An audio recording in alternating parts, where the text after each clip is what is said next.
മോളെന്തോന്നും മിണ്ടാത്തത്? നിന്റെ അമ്മയോട് ഞാനിതൊന്നും പറഞ്ഞിട്ടില്ല. അവിടെ വരെ പോയിട്ട് ഒരു തീരുമാനം എടുക്കാതെ വന്ന അവൾ എന്നെ കുറ്റപ്പെടുത്തും. ഞാൻ അച്ഛനെ കുറ്റപ്പെടുത്താനാ പോകുന്നത്. എന്നോടൊരു വാക്ക് ചോദിക്കാതെ അച്ഛൻ അവിടെ പോയതിന്. ഞാനിവിടെ നിൽക്കുന്നത് അച്ഛനും അമ്മയ്ക്കൊരു ബാധ്യതയായി തോന്നുന്നെങ്കിൽ അത് എന്നോടല്ല ആദ്യം പറയണ്ടേ. മോൾ എന്താ മോളെ ഇങ്ങനെയൊക്കെ പറയുന്നത്?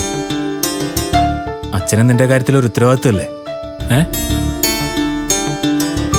സുശീലയുടെ ഭർത്താവ് തിരിച്ചു വന്നെന്ന് കരുതി എന്റെ മോള് ഭർത്താവിന്റെ വീട്ടിൽ നിന്ന് അകന്നു നിൽക്കേണ്ട യാതൊരു കാര്യമില്ല. ഈ ചോദ്യം തന്നെയാണോ അച്ഛൻ സത്യേട്ടന്റെ അമ്മയോടും ചോദിച്ച്? ആണോന്ന്?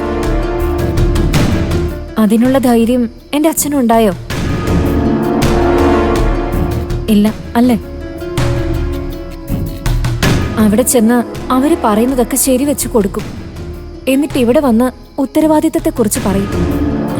അല്ല, അത് പിന്നെ അച്ഛാ, അച്ഛന് തോന്നുന്നുണ്ടോ സത്യേട്ടന്റെ അച്ഛൻ അടുക്കളയിൽ കയറി ഭക്ഷണം മോഷ്ടിച്ച് കഴിക്കുമെന്ന്? അത് പിന്നെ എനിക്ക് സുശീല പറയുന്നതല്ലേ വിശ്വസിക്കാൻ പറ്റുമോളെ? പിന്നെ സോനി ഉണ്ടായിരുന്നു അവിടെ.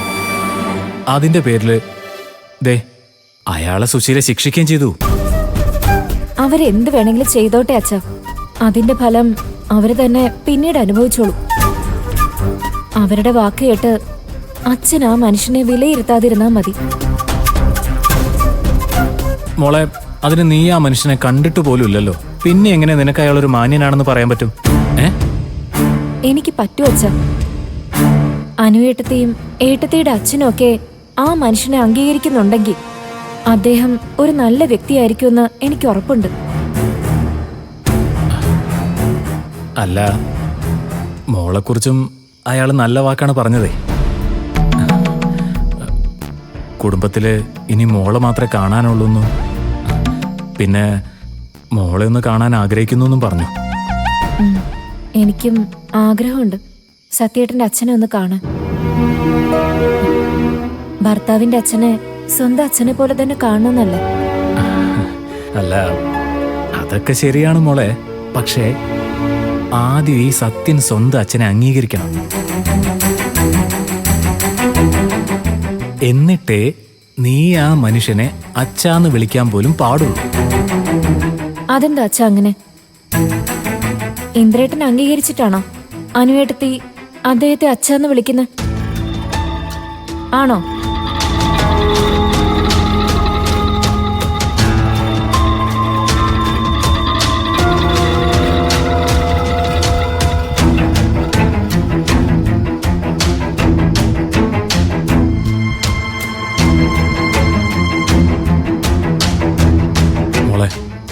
വേണ്ട മോളെ, അനുപമയെ പോലെ നീയും വിപ്ലവകാരി ആവണ്ട.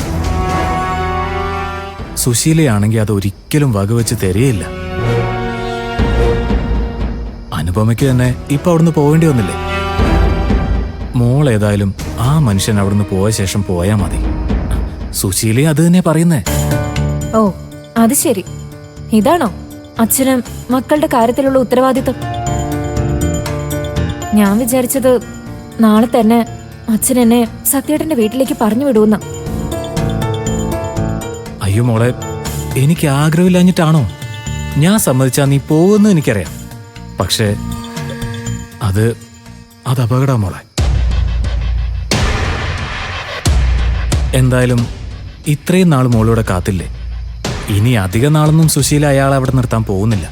അതുവരെ നമുക്ക് വെയിറ്റ് ചെയ്യാം. അച്ഛൻ വെയിറ്റ് ചെയ്തോ. പക്ഷെ എനിക്ക് പോണെന്ന് തോന്നിയാ ഞാൻ പോവും. ഞാനൊരു ട്രീറ്റ്മെന്റിനാച്ച ഇങ്ങോട്ട് വന്നത്. അത് കഴിഞ്ഞു. വീണ്ടും ഓരോ കാരണം പറഞ്ഞ് എന്നെ അകറ്റി നിർത്താൻ സത്യേട്ടന്റെ അമ്മയ്ക്ക് പറ്റില്ല. പക്ഷേ മോളെ, സത്യനെങ്കിലും നിന്നെ അങ്ങോട്ട് തിരിച്ചു വിളിക്കാതെ? അത് സത്യേട്ടന് ഞാൻ അങ്ങോട്ട് തിരിച്ചു പോകുന്നതിൽ എതിർപ്പൊന്നുമില്ല അച്ഛ. അവിടെ ചെന്നാ കുറച്ച് ബുദ്ധിമുട്ടൊക്കെ സഹിക്കേണ്ടി വരുമെന്ന് പറഞ്ഞിട്ടുള്ളൂ. ആ ബുദ്ധിമുട്ടുകൾ എന്തൊക്കെയാണെന്ന് ഞാൻ അനുവേട്ടത്തെ കണ്ടെന്ന് ചോദിക്കട്ടെ. എന്നിട്ട് ഞാൻ അച്ഛനോട് എന്റെ തീരുമാനം പറയാം.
ചില കാര്യങ്ങളൊക്കെ ഞാൻ അറിഞ്ഞു. കേട്ടത് മുഴുവൻ സത്യാവണമെന്നില്ലല്ലോ ഇന്ദ്ര. ഒന്നു മാത്രം ഞാൻ പറയാം. ഞാൻ അടുക്കളയിൽ കയറിയത് ഭക്ഷണം കട്ടുതിന്നാനല്ല.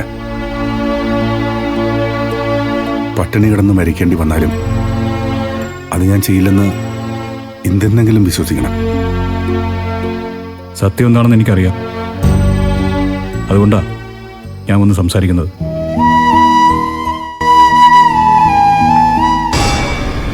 ഭക്ഷണം ഇവിടുന്ന് കിട്ടിയില്ലെങ്കിൽ പുറത്തു പോയി കഴിക്കണം. അതിനുള്ള കാശ് ഞാൻ തരാം. വേണ്ട മോനെ, കാശൊന്നും വേണ്ട. അതൊക്കെ എൻ്റെ കയ്യിലുണ്ട്. നാട്ടിലേക്ക് തിരിച്ചു വരുമ്പോൾ ചിലരൊക്കെ കൂടി പിരിച്ചു തന്നതും വന്ന ശേഷം ലോട്ടറി വിറ്റ് കിട്ടിയതുമായി 2 ലക്ഷം രൂപയോളം എൻ്റെ ഈ ബാഗിൽ കാണും.